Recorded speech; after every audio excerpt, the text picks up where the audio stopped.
Bismillahirrahmanirrahim. Assalamualaikum warahmatullahi wabarakatuh. Kami dari kelompok 5 akan memaparkan materi mengenai penulisan dan pengembangan paragraf. Sebelum itu, perkenalkan nama saya Nur Atika selaku moderator dan juga anggota dari kelompok 5 ada Hairiana, Minarti Wulan Cahyani, dan juga Lilis.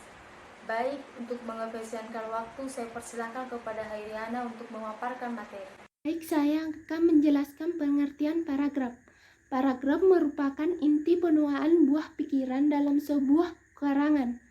Dalam suatu paragraf terkandung satu unit buah pikiran yang didukung oleh suatu kalimat.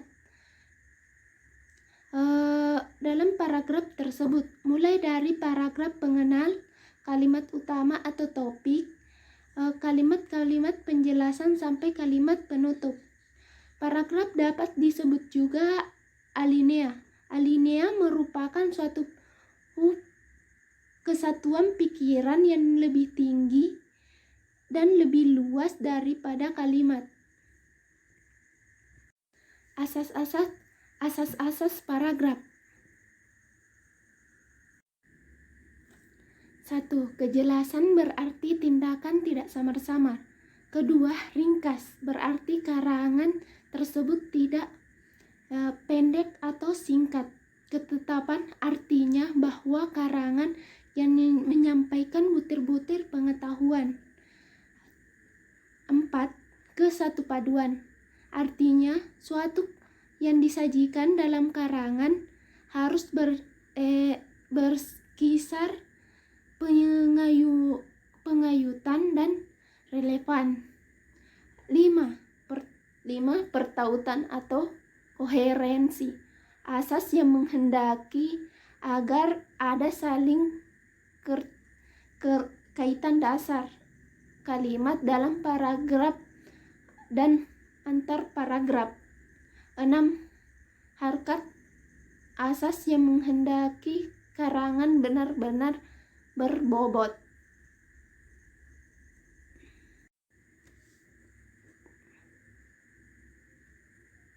Paragraf. Paragraf dapat juga dikatakan sebuah karangan paling pendek atau singkat. Dengan adanya paragraf, kita dapat membedakan suatu gagasan mulai atau berakhir. Kita akan kepayahan membaca buku atau tulisan kalau tidak ada paragraf. Kita pun susah memusatkan pikiran pada satu gagasan ke gagasan lain. Dengan adanya paragraf, kita dapat berhenti sebentar sehingga kita dapat memusatkan pikiran gagasan yang terkandung dalam paragraf itu. Menurut Widijono menjelaskan bahwa paragraf bisa berfungsi sebagai 1. Mengekspresikan gagasan tertulis, memberi bentuk kesatuan pikiran dan perasaan dalam serangkaian kalimat yang tersusun secara logis dalam satu kesatuan. 2. Menandai peralihan atau pengertian gagasan baru lagi karangan yang terdiri dari beberapa paragraf. Ganti paragraf berarti ganti pikiran. Memudahkan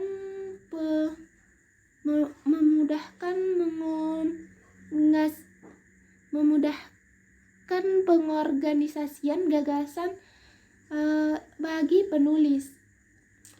Memudahkan pemahaman bagi pembaca. 4. Memudahkan pengembangan topik karangan ke dalam satu kesatuan pikiran yang lebih kecil. 5. Memudahkan pengendalian variabel, terutama karangan yang terdiri beberapa variabel. Macam-macam paragraf. Paragraf pembuka. Paragraf pembuka memiliki peran sebagai gambaran pembaca untuk sampai pada masalah yang akan diuraikan oleh penulis itu. Paragraf penghubung. Paragraf penghubung berfungsi mengurangi masalah yang akan dibahas oleh seorang penulis.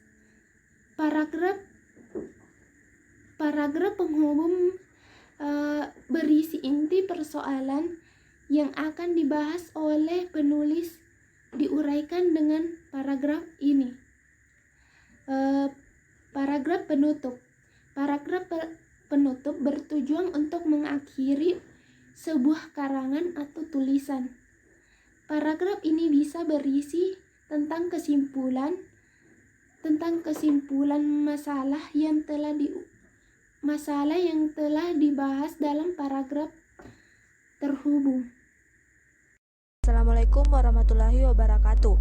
Saya Minartul Lancani sebagai pemateri kedua akan melanjutkan presentase dari kelompok 5, yaitu syarat-syarat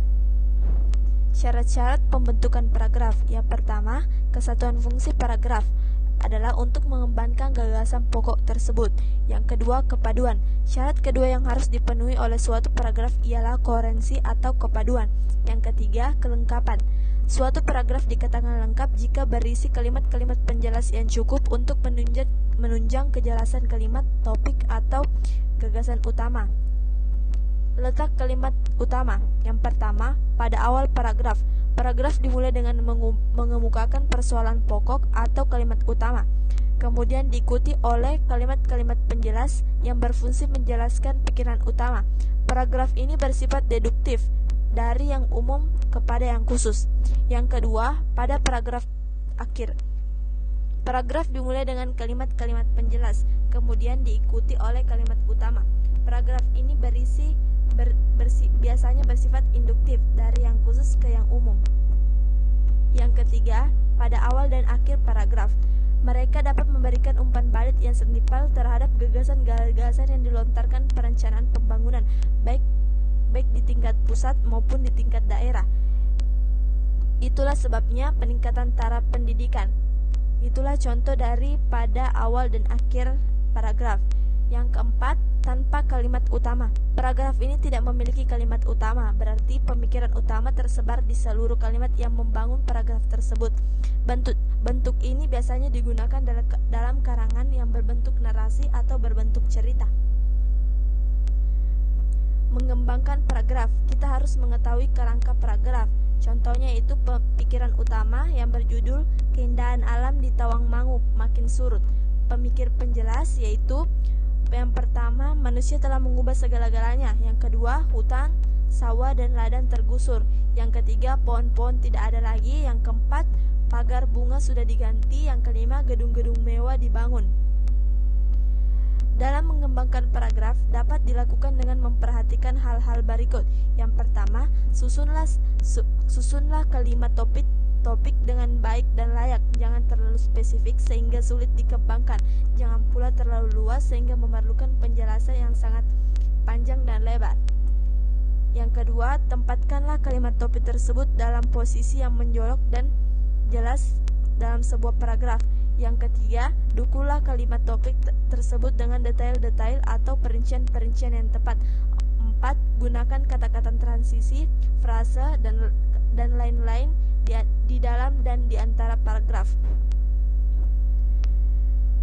Teknik pengembangan paragraf. Yang pertama, teknik alamiah merupakan pengembangan paragraf berdasarkan urutan ruang dan waktu. Urutan seperti ini biasanya digunakan dengan istilah kronologis. Yang kedua, teknik klimas. Dimulai dari hal yang gradasinya kurang penting menuju ke hal yang gradasinya sangat penting. Yang ketiga, teknik umum khusus atau deduktif dan khusus umum atau induktif.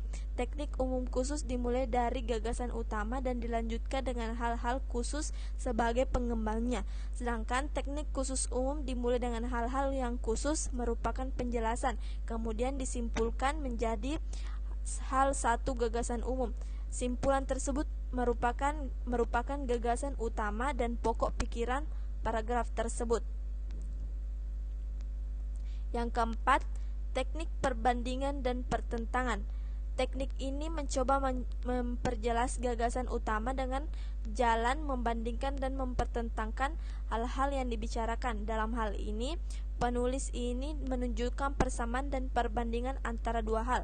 Hal-hal yang dapat dibandingkan adalah tingkat kesamaan dan perbedaan kedua hal tersebut, dan ungkapan yang biasanya digunakan seperti contohnya berbeda dari, bertentangan dengan, sedangkan, lain halnya dengan, akan tetapi, dan bertolak belakang dari.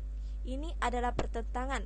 Contohnya serupa dengan, seperti halnya, demikian juga, sama dengan, sejalan dengan, akan tetapi, sedangkan dan sementara itu. Dan itu adalah perbandingan. Baiklah, saya akan melanjutkan penjelasan dari teman saya tadi. Jadi yang kelima yaitu teknik analogi. Teknik ini digunakan untuk membandingkan atau menyamakan sesuatu dengan yang sudah dikenal dengan yang kurang dikenal tersebut. Analogi juga bisa dilakukan seseorang dalam membuat simpulan yang sudah ada. Akan tetapi, modal berpikir analogi ini tidak selalu benar. Yang kemudian yang keenam yaitu teknik sebab akibat. Teknik sebab akibat dapat diwujudkan dengan melihat hubungan antar kalimat dalam paragraf. Hubungan kalimat yang satu dengan yang lain dapat berbentuk sebab akibat. Sebab dapat berfungsi sebagai kalimat utama dan akibat sebagai kalimat penjelas. Yang ketujuh yaitu teknik definisi luas. Teknik ini merupakan pemberian penjelas tentang sesuatu dengan beberapa kalimat. Untuk memperjelas definisi, kadang-kadang penulisan terpaksa menguraikan penjelas tersebut ke dalam beberapa kalimat, bahkan beberapa alinea. Kemudian yang ketujuh, yaitu teknik klasifikasi. Teknik ini merupakan penggunaan cara pengelompokan hal-hal yang sama untuk memperjelas penulisan pengelompokan sesuatu hal berdasarkan persamaannya. Kemudian diperinci lebih lanjut ke dalam kelompok-kelompok yang lebih kecil dan detail. Baik, itu dia pemaparan dari kelompok 5 mengenai penulisan dan pengembangan paragraf. Saya selaku moderator meminta maaf jika ada salah dan kurang dalam pemaparan materi kali ini. Saya akhiri materi ini dengan mengucapkan billahi taufiq wal hidayah. Wassalamualaikum warahmatullahi wabarakatuh.